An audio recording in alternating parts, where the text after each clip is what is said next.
किसान भाई बहनों को वंदना का नमस्कार। किसान भाइयों, कृषि दर्शन के माध्यम से हमारी यही कोशिश रहती है कि हम आपको कृषि से संबंधित नई नई जानकारियों से रूबरू कराएं। इसी संबंध में आज हम बात करेंगे पशु टीकाकरण की क्या उपयोगिता है इस बारे में। इस विषय पर चर्चा करने के लिए हमारे साथ हैं डॉक्टर पंकज कुमार, जो वैज्ञानिक हैं बिहार पशु चिकित्सा महाविद्यालय पटना में। डॉक्टर साहब, सबसे पहले आपका कृषि दर्शन कार्यक्रम में बहुत बहुत स्वागत है। नमस्कार। और किसान भाइयों, जैसा कि हमने बताया पशु टीकाकरण की क्या उपयोगिता है, इसी संबंध में हम बात करेंगे। बरसात का मौसम आ चुका है और बरसात के मौसम में न सिर्फ मानव बल्कि मनुष्य नहीं बल्कि पशुओं को भी टीकाकरण की, रोगों से बचाव की ज़रूरत पड़ती है। और इस मौसम में क्यों टीकाकरण जरूरी है, इस बारे में हम बात करेंगे डॉक्टर साहब से। सबसे पहले तो ये बताइए कि टीकाकरण आखिर होता क्या है? किसान भाइयों, मनुष्यों में जिस तरह की बीमारियां होती हैं उसी प्रकार हमारे पशु भी कई तरह के बीमारियों से उनका आक्रमण होता है। और ये बीमारियां कई प्रकार की होती हैं, अर्थात इनका आक्रमण या तो जीवाणुओं के द्वारा होता है जिन्हें बैक्टीरियल डिजीज कहते हैं, कभी कभी विषाणुओं के द्वारा होता है जिन्हें वायरल डिजीज कहते हैं, अथवा फफूंद एवं परजीवियों के द्वारा होता है। तो ये बीमारियों के आगमन के स्रोत हैं बैक्टीरिया, वायरस, फंगस या फिर परजीवी जनित रोग, जो कि पशुओं को आक्रांत करते हैं गाहे बेगाहे। और ये बरसात का समय जो कि आने ही वाला है अभी, ये समय जीवाणुओं और विषाणुओं, फफूंदों एवं परजीवियों के संक्रमण के लिए, उनके वृद्धि के लिए बड़ा ही अनुकूल वातावरण माना जाता है। तो अगर पशु के शरीर की रोग प्रतिरोधी क्षमता, उनके शरीर का इम्यून सिस्टम अगर कमजोर रहता है तो ये बीमारी, जो संक्रामक बीमारियां हैं, वो तुरंत जाके पशुओं को आक्रांत कर देती हैं, पशुओं को संक्रमित कर देंगी और पशु बीमारियों से आक्रांत हो जाते हैं, जिससे उनकी उत्पादकता प्रभावित होती है, उनकी कार्य क्षमता प्रभावित होती है और कई बीमारियों में तो मृत्यु भी हो जाती है पशुओं की। तो टीका एक ऐसा चीज है, वैक्सीन, जिसको देने से बीमारी के आने के पूर्व पशु के शरीर में उसे टीका को दे दिया जाता है, वैक्सीन को, और इसलिए लगाया जाता है। इसका प्रयोजन ये है कि वो पशु के शरीर में जाकर पशु के अपने अंदर की इम्यूनिटी को, रोग प्रतिरोधी क्षमता को बढ़ा देता है। अर्थात अगर 10 दिन बाद, आप ऐसे समझ लो किसान भाई कि अगर 10 दिन के बाद कोई संक्रामक बीमारी प्रवेश करने वाली है और आप अभी से अगर आप उसका टीकाकरण करवा चुके हैं तो पशु का शरीर उस बीमारी से लड़ने के लिए पूर्व से तैयार हो जाता है। और अगर बीमारी वातावरण में आ जाती है गाहे बेगाहे तो उस पशु को आक्रांत नहीं कर पाती है। इसलिए संक्रामक बीमारियां यथा जीवाणु जनित, विषाणु जनित या फफूंद जनित अथवा परजीवी कई प्रकार के रोग हैं जिनके लिए पशुओं का टीकाकरण करवाया जाता है। और ये उनके शरीर की रोग प्रतिरोधक क्षमता को बढ़ा करके पशु को बचाते हैं ताकि बीमार नहीं पड़े, उनकी उत्पादकता बरकरार रहे और श्रम साध्य पशु अधिक दूध दे और व्यवसाय में आप अच्छा लाभ प्राप्त कर सके। डॉक्टर साहब, ये बताइए कि मुख्य रूप से कौन कौन से बीमारी पशुओं में ऐसे हैं जिनके लिए टीकाकरण आवश्यक होता है और ये टीका कब लगवाया जाए? बहुत अच्छा सवाल है वंदना जी, आपने किया।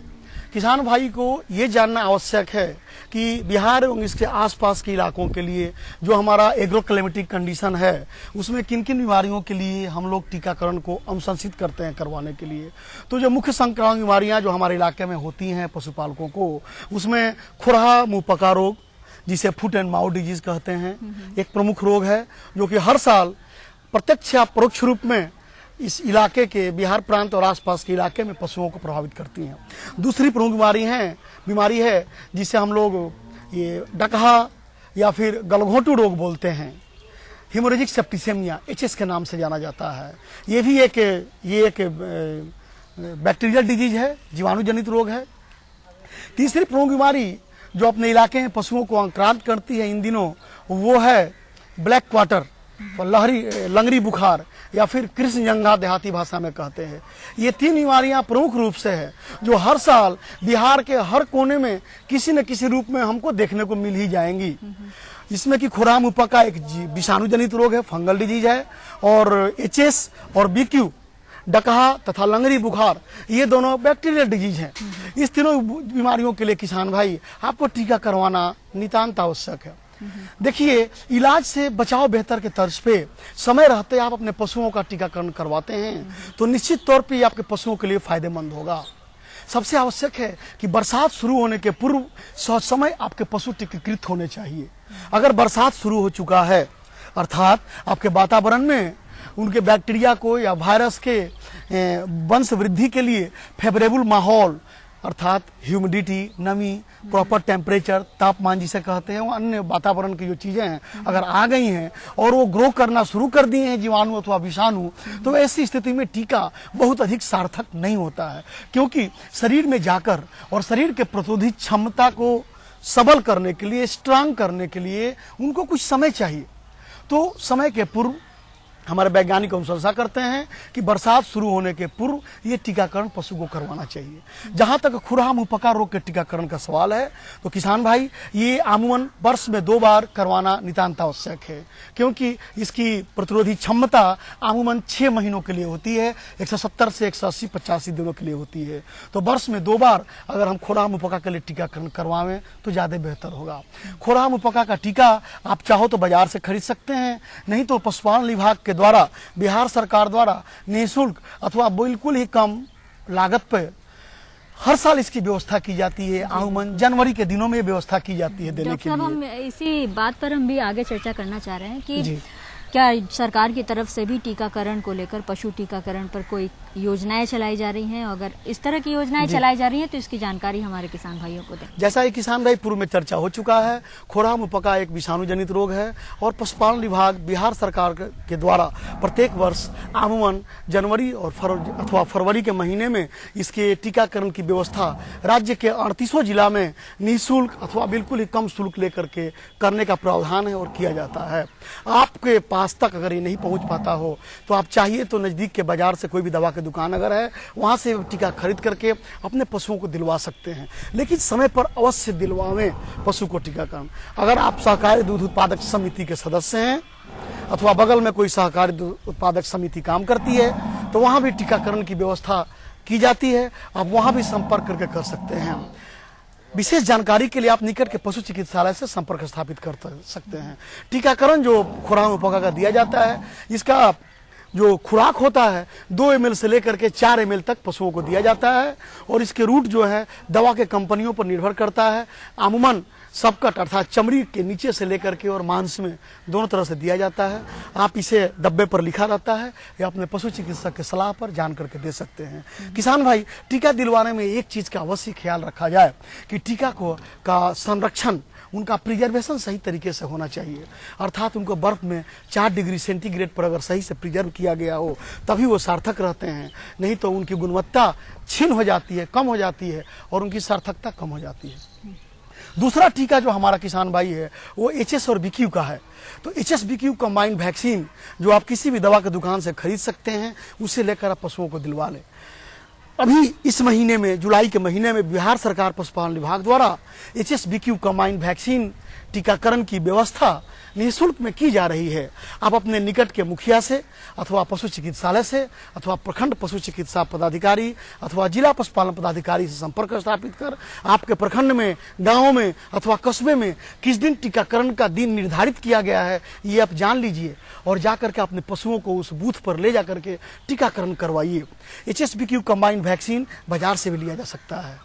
इसका खुराक जो है अमूमन 2 ml से लेकर 4 ml, अलग अलग कंपनियों का खुराक बदलता है और इसका डोज भी, ये इसका देने की विधि भी सबकट अर्थात अंतः चमड़ी विधि से लेकर अंतः मांसीय विधि, इंट्रामस्कुलर विधि द्वारा दिया जाता है। विशेष जानकारी के लिए आप पशु चिकित्सक से अपने संपर्क स्थापित कर लें। पशुपालक भाई, जीवाणु जनित, विषाणु जनित कोई भी टीकाकरण देने के पहले एक चीज अवश्य जानना आवश्यक है कि आप पशु चिकित्सक की सलाह पर ही टीकाकरण करें, क्योंकि गर्भित पशु अगर आपके पास हैं, किसी तरह का गाभिन पशु अगर है या फिर छोटे बच्चे हैं तो उनकी खुराक और गाभिन की अवस्था पर टीका का खुराक अथवा देने या न देने की परिस्थिति बदलती है। अतः आप अपने पशु चिकित्सालय के संपर्क में ही टीकाकरण करवाएं तो बेहतर हो। तो किसान भाइयों, सुना आपने कि किस प्रकार पशु टीकाकरण की कितनी उपयोगिता है। आप सही समय पर अगर टीका लगवाते हैं तो पशुओं को रोगों से बचा सकते हैं, संरक्षित कर सकते हैं। अपने नज़दीक के पशु चिकित्सालय में जाकर पशु चिकित्सक से आप जानकारी लें और किस प्रकार टीका लगाया जाए पशुओं को, इस संबंध में आप बात करें। डॉक्टर साहब, चलते चलते आप हमारे किसान भाइयों और पशुपालक भाइयों को और कोई सुझाव देना चाहें टीकाकरण संबंधित तो ज़रूर दें। निश्चित तौर पर किसान भाई, इलाज से बचाव बेहतर के तर्ज पर हमेशा आप प्रयास करें कि ससमय पशुओं का टीकाकरण करवाएं, तभी आप ज़्यादा सार्थक होंगे। अभी हम लोग बात कर रहे थे जीवाणु और विषाणु जनित जो बिहार प्रांत में टीकाकरण करवाते हैं उसका। इसके अलावा एक ब्लड प्रोटोजुअल डिजीज होता है, इसे थैलेरिया कहते हैं। ये खास के संकर नस्ल के पशुओं यथा जर्सी, फ्रीजियन, थरपाकर अथवा मुर्रा नस्ल के भैंस इसमें अधिक प्रभावित करता है, आक्रांत करता है। और ये ब्लड प्रोटोजुअल रक्त से संक्रमित होता है, परजीवी रक्त में आते हैं। इसके भी टीकाकरण की व्यवस्था हो गई है, टीकाकरण का इजाद हो चुका है। तो पशु चिकित्सक के सलाह पर आप थैलेरियसिस रोग का भी टीका करवावें, क्योंकि ये एक बहुत ही उत्पादकता को प्रभावित करने वाला और मृत्यु दर भी इसमें बढ़ती है, ये रोग है इसका टीका वर्ष में आप कभी भी करवा सकते हैं। तो निकट के चिकित्सक के सलाह पर आप इसका टीकाकरण करवावें, आपकी उत्पादकता बरकरार रहेगी। टीकाकरण बचाव के लिए काफी बेहतर तरीका है अगर समय करवाते हैं। और एक चीज और ध्यान देना आवश्यक है पशुपालक भाई, कि जब भी टीकाकरण करवावें तो समूह में टीकाकरण करवावें। अगर टोले मोहल्ले सभी लोग एक साथ करवाएंगे तभी एक चेन मेंटेन रहेगा और सारे पशु संक्रमित होने से बच पाएंगे। अगर आप अपने पशुओं का टीकाकरण करवा चुके हैं और बगल वाले नहीं करवाए हैं तो आपके पशु की अगर इम्यूनिटी कमजोर होती है, ब्रेक होती है, तो वैसी स्थिति में बगल वाले से संक्रमण आ सकता है।